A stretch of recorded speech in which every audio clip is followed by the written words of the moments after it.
Hello student, today we discuss about the method of polarization that is called Polaroid sheet. तो इस lecture में हम लोग एक नाम एक्सप्लेन करेंगे पोलराइड, जिसको सब लोग सुने रहते हैं 10+2, यहाँ भी कभी कभी पूछ दिया जाता है पोलराइड। तो देखिए पोलराइड जो होता है एक पोलराइजिंग डिवाइस होता है जो मार्केट में खरीदने पर मिलता है और इसी से पोलराइजेशन का काम हम लोग कराते हैं इजीली। तो पोलराइड में दो चीज़ें लगी रहती है, ये पढ़े हैं सब लोग, थोड़ा सा एक्सप्लेन करेंगे इसको। इसमें एक नाम होता है नाइट्रो सेलुलोज, आएगा एक नाम, थिन लेयर होती है, और एक होता है हर्पेथाइट सॉल्यूशन या थिन लेयर। दो चीज़ें मिलाकर बनाई जाती है, ये फोटोग्राफी में भी यूज होता है, हर्पेथाइट सॉल्यूशन कहा जाता है। तो यहाँ पर पोलराइड का काम है कि ये एक डिवाइस है, देखिए आप लोग, इट इज ए पोलराइजेशन में एक डिवाइस है, polarizing device which help us in the production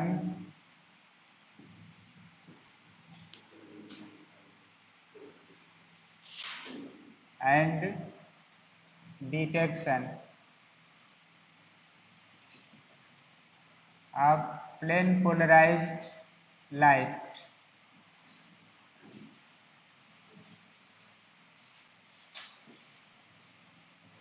plane polarize light. तो देखिए आप लोग, जैसे इसका काम है कि it is also reduce the brightness of light, brightness of light.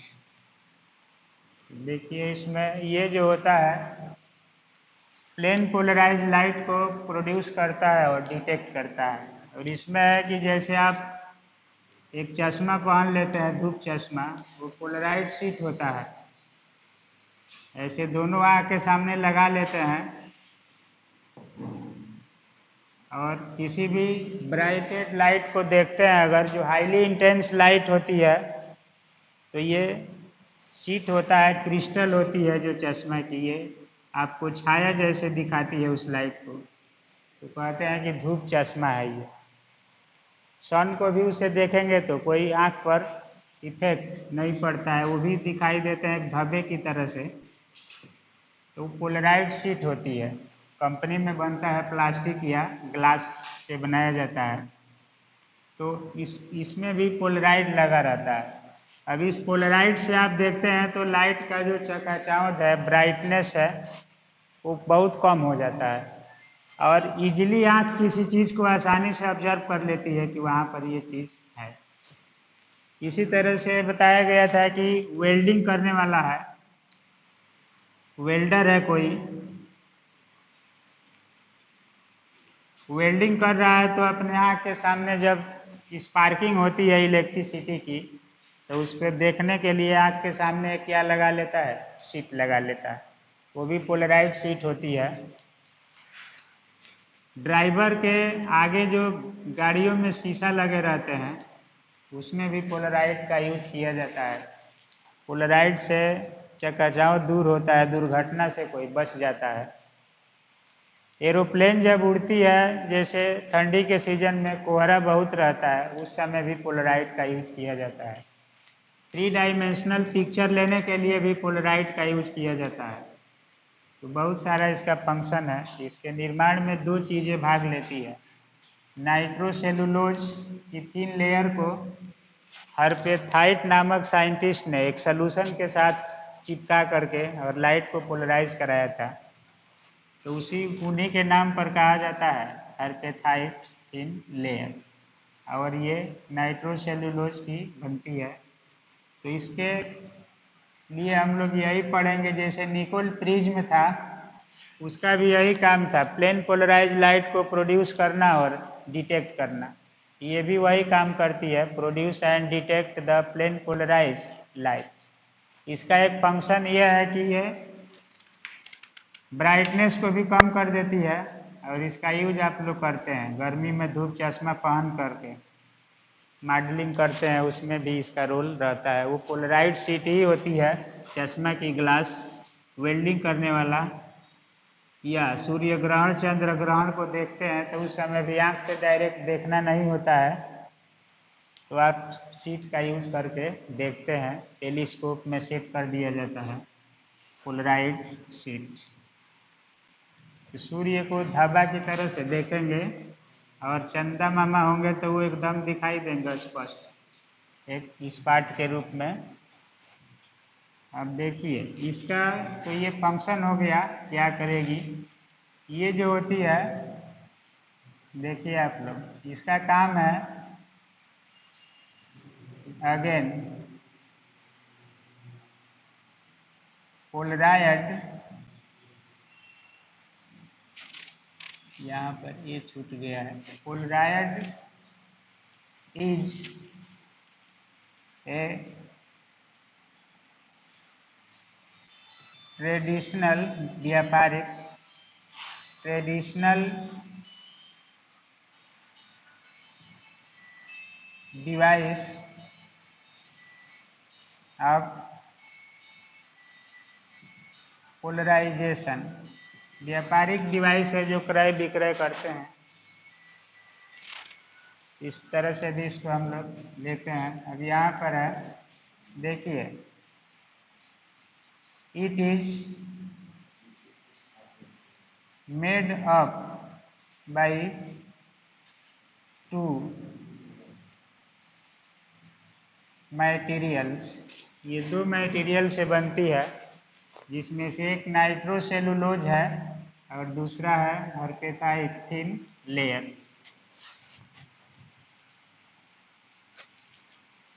अब देखिए इसमें होगा इस यूनिट में ज़्यादातर थियरी है, मीनिंग एक्सप्लेन करना है। In the construction of Polaroid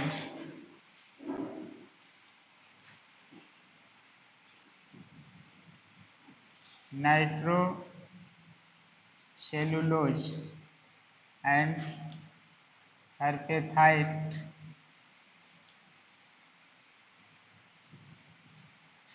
is arranged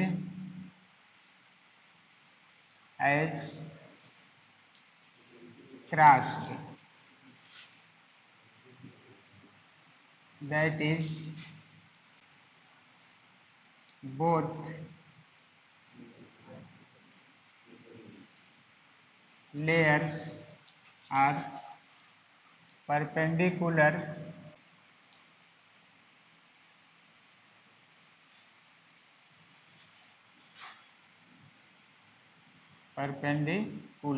as shown in following figure.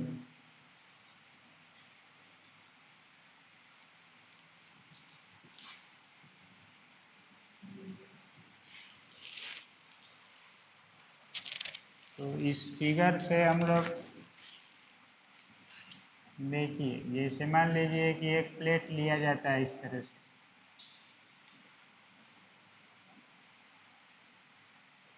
पतली बारीक होती है, माइक्रोमीटर।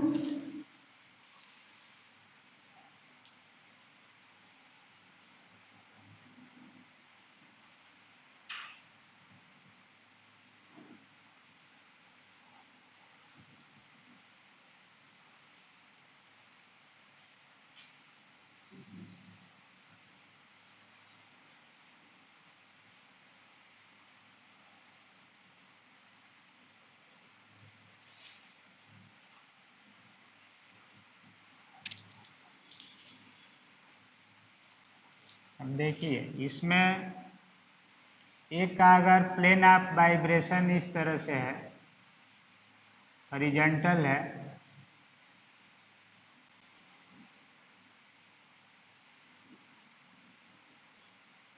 एक का होगा इस पर वर्टिकल, ऐसे लिया जाएगा, दोनों परपेंडिकुलर,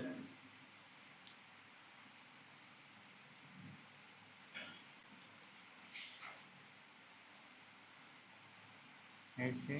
तो अब यहाँ से जो लाइट इसको दी जाती है इस प्लेन से पास करती है, यहाँ से निकलती है ऐसे,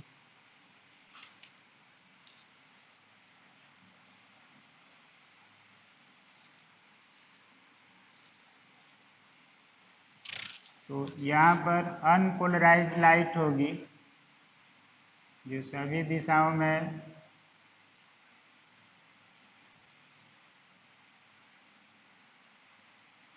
वाइब्रेशन करती हुई जा रही है। यहाँ से जब इमर्ज आउट होती है तो यहाँ वाइब्रेशन या तो प्लेन के पैरेलल मिलता है या प्लेन के परपेंडिकुलर मिलेगा, या इस तरह से भी वाइब्रेशन मिलता है, दोनों में से कोई एक वाइब्रेशन, इसका मीनिंग बताया गया है। तो यहाँ पर एक मान लीजिए कि आपका हर्पेथाइट है,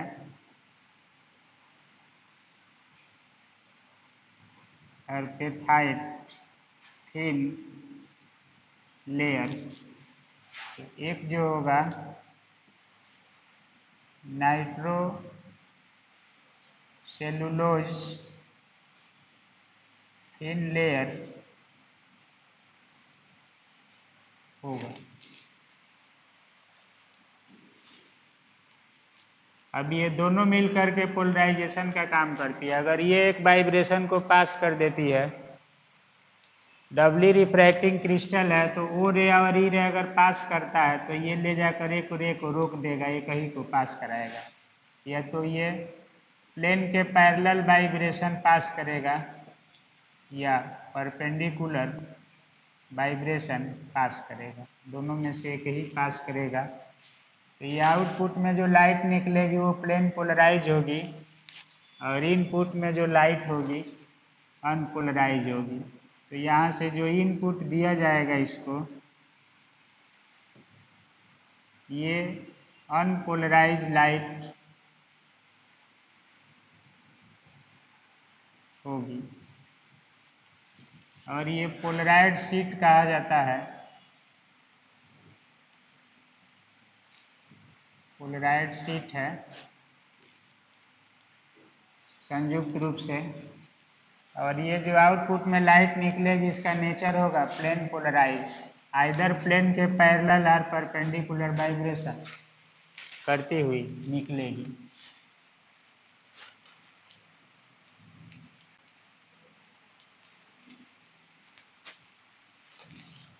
तो यहाँ पर जो लाइट मिलेगी प्लेन पोलराइज्ड होगी।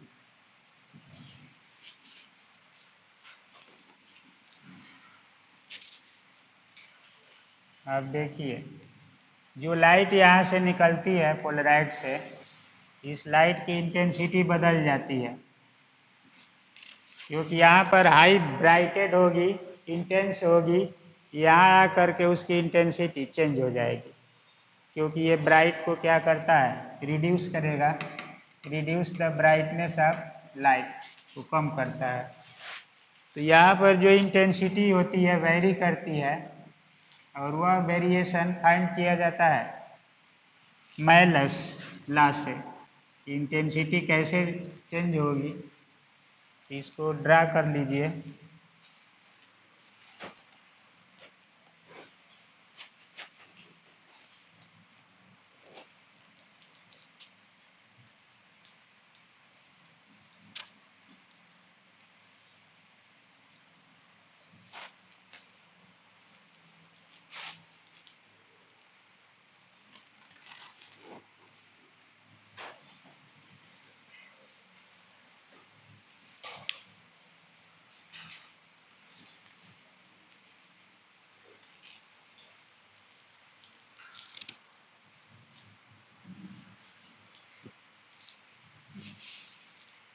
बताइए इनको आने से क्या फायदा है?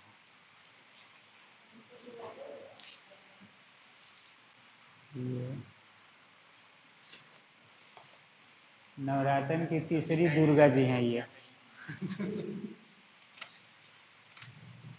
शैलपुत्री।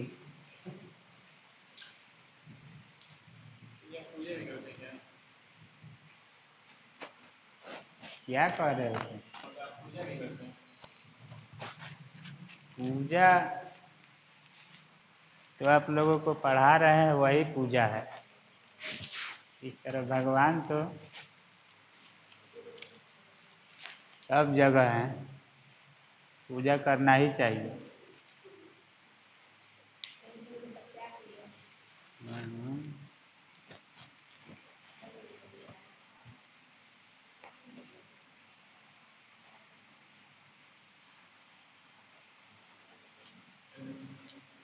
देखिए इधर बन गया है सबका। तो यहाँ पर जो लाइट होगी इसका प्लेन ऑफ पोलराइजेशन हर पोलराइज डिवाइस में होता है। देखिए आप लोग, जैसे पोलराइड होगा तो पोलराइड में दो चीज़ें होती है। किसी भी पोलराइजेशन डिवाइस में एक नाम आता है plane of polarisation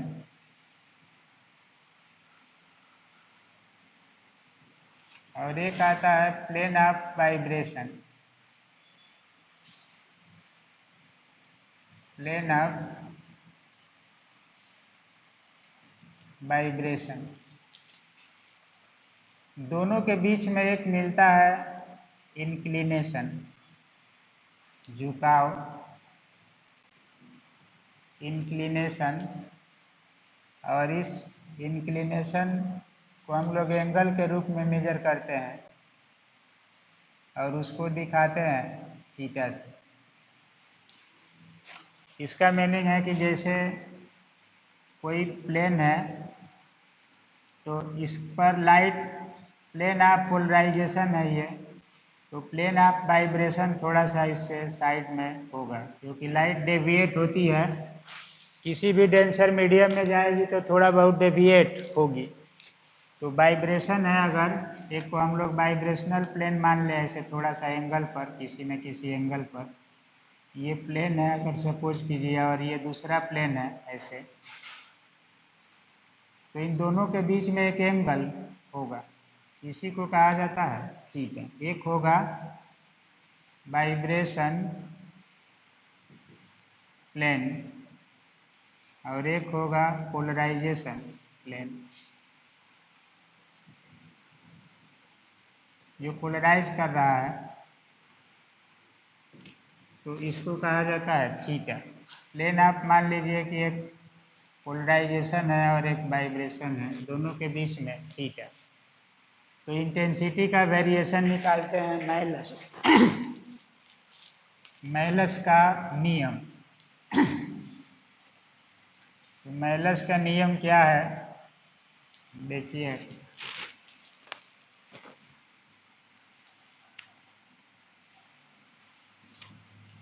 when unpolarized light is passed through polarized, then it will become plane polarized. It will become plane polarized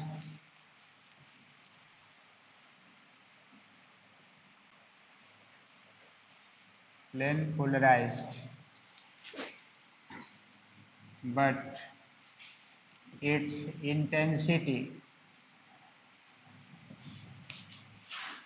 is reduced.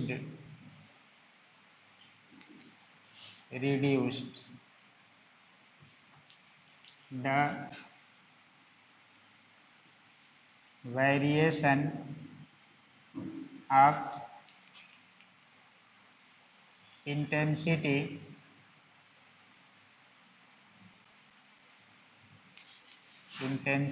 of emergent light, जो बाहर निकल रही है, emergent light is depend on the inclination. अब हम लोग यहाँ पर इंक्लिनेशन बता दिए कि दोनों के बीच में होगा, इसी पर inclination angle theta, and according to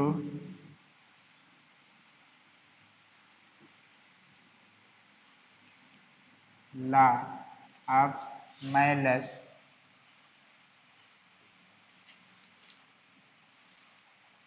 intensity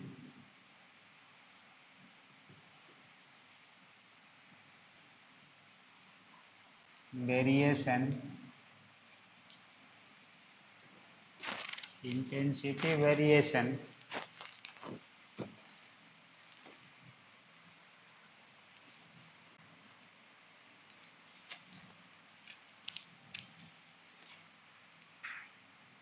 formula is expressed as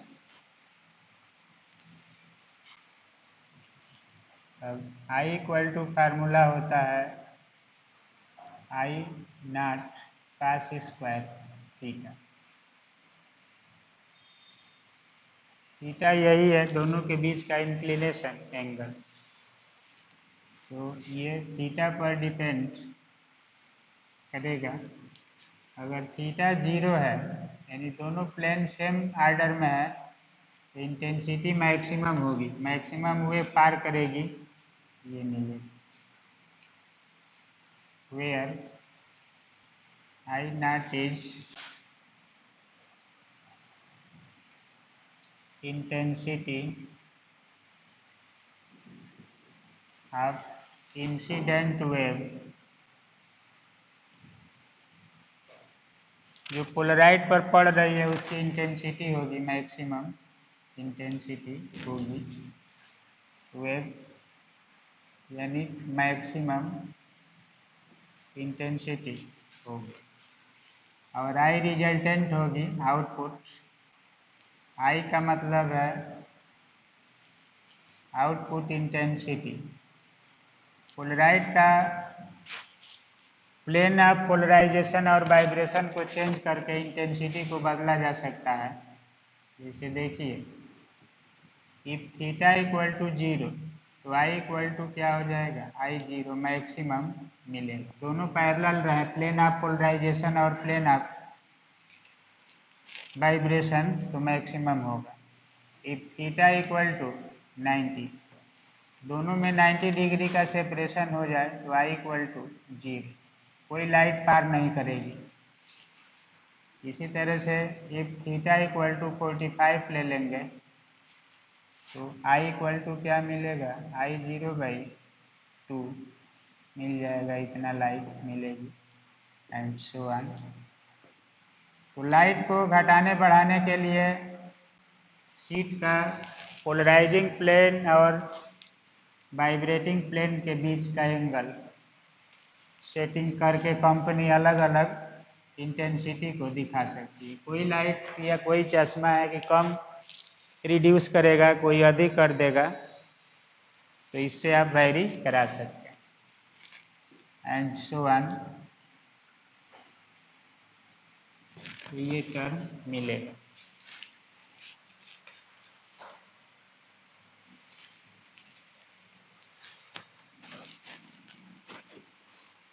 तो पोलराइड एक वेरिएबल इंटेंसिटी आउटपुट डिवाइस भी है जो इंटेंसिटी को घटा बढ़ा करके पोलराइजेशन कर सकता है, करता है। मार्केट में यही मिलता है, सस्ता मिलता है, टिकाऊ होगा, हल्का होगा, कहीं भी उपयोग में ला सकते हैं इस पोलराइड पर कभी कभी नोट लिखने के लिए पूछा गया है। अब पेपर में जो पोलराइजेशन से क्वेश्चन आते हैं सब हो जाएंगे।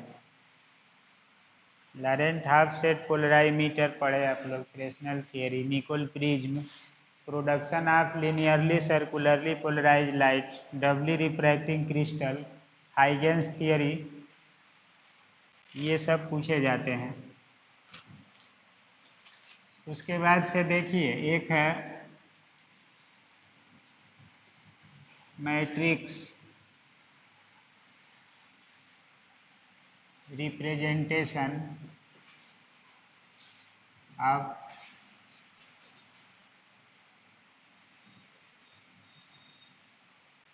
पोलराइज्ड लाइट या पोलराइजर, ये इसी को कहते हैं पोलराइजर।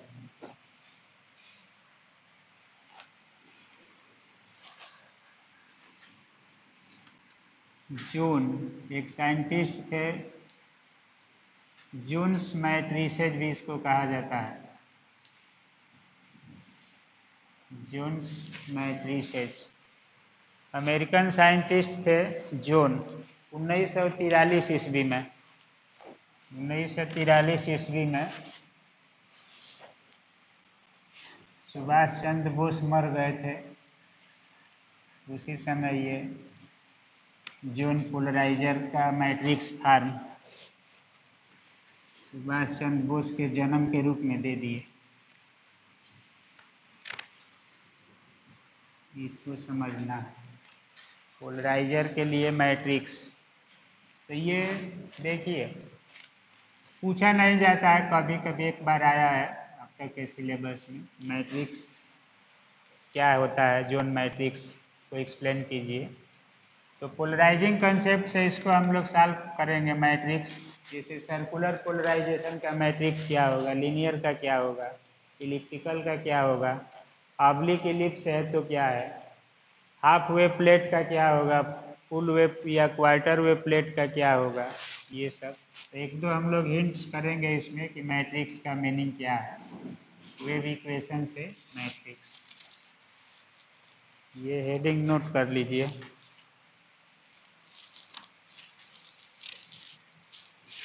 देखिए आप इसमें है कि किसी भी प्लेन में, in a plane of vibration, plane of vibration,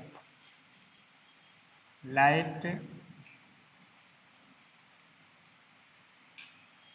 field vector is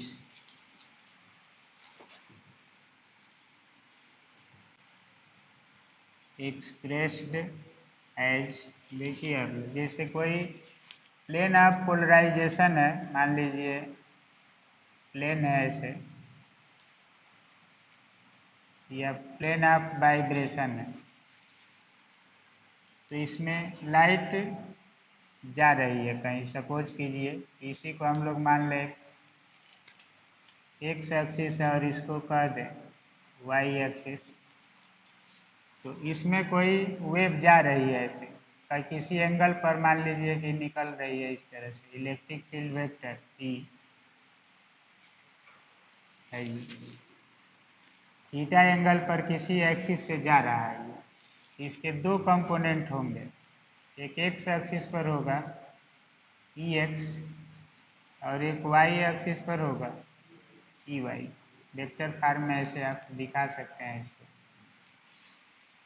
तो E वेक्टर को हम लोग शो करते हैं, देखिए जो E वेक्टर होगा ये दो वेक्टर का सम है EX प्लस EY, या इसी को हम लोग लिख सकते हैं EX I cap EY J cap, magnitude और यूनिट वेक्टर के फॉर्म में लिख सकते हैं।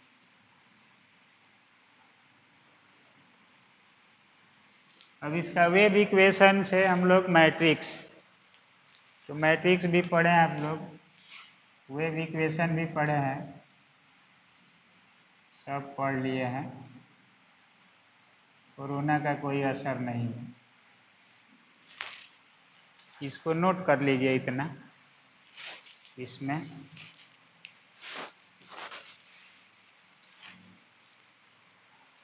अब ये टॉपिक आज नहीं पूरा हो पाएगा, तो इसको हम लोग कल एक्सप्लेन करेंगे, लास्ट टॉपिक है इस यूनिट का। उसके बाद लेजर लाइट पढ़ेंगे।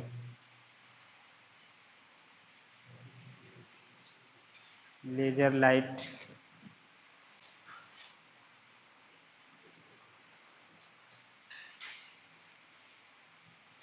लेजर लाइट कल शुरू हुआ है 11 से 12 दूसरे बैच में, उसमें लेजर लाइट शुरू हुआ है। इसमें ये वीडियो से पढ़ लेंगे सब लोग, एक मैट्रिक्स मेथड, उसके बाद लेजर ऑपरेशन।